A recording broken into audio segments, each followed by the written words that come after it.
Luckily, no storms to worry about out there right now. It's just regular currents along the coast.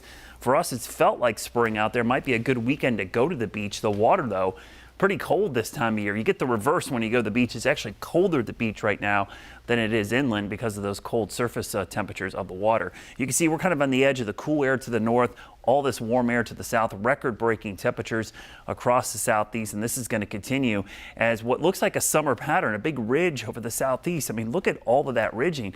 That is basically a ridge of high pressure we would see in May, June, July. You don't normally see this early in the season. The cold air is bottled up to the north and the northern plains where there is a massive winter storm going across the northern tier.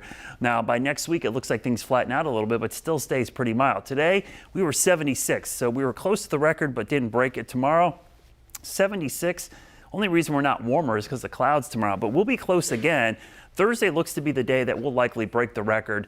I think 83, 84 with enough sunshine is a sure bet. And if we hit 82 or higher, we will tie the warmest February temperature on record. That's happened 3 times. You could see back in 2018, which by the way was the warmest February we'd ever seen. 2017 was number 2, by the way. 2011 we did it, and we did it back in 1930 again. So tomorrow could surpass all 3 of those dates. Now, the early warm-up has led to early trees budding about 20 to 30 days ahead of schedule. So the tree pollen is about as high as we would normally see in mid to late March, almost early April levels.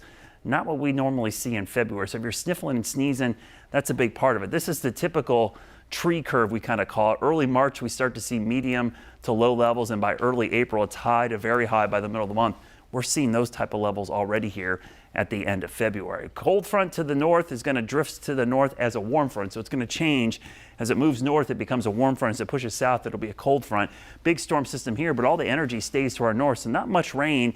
By Friday into Saturday, this cold front could droop maybe far enough south that we get into a northeast wind. A little bit of a wedge setup going into the weekend, which will set the stage for cooler, wetter weather for Saturday for the Charlotte FC game. Now, tomorrow, the mix of sun and clouds, the only thing that keeps us from hitting 80, but by Thursday, full sunshine, southwest winds should be an easy task to hit the low to mid 80s. And here comes that front on Friday into Saturday with cooler weather. So our best rain chances this week are really going to be confined to that Friday night, Saturday time frame. No washout or downpours, but probably persistent drizzle and mist on Saturday that will keep temperatures kind of cool. Tomorrow, looks like April out there. Temperatures in the 60s in the mountains, down through the foothills, the Unifor region, northwest Piedmont, upper 70s, a lot of upper 70s in the Piedmont, including the Charlotte area.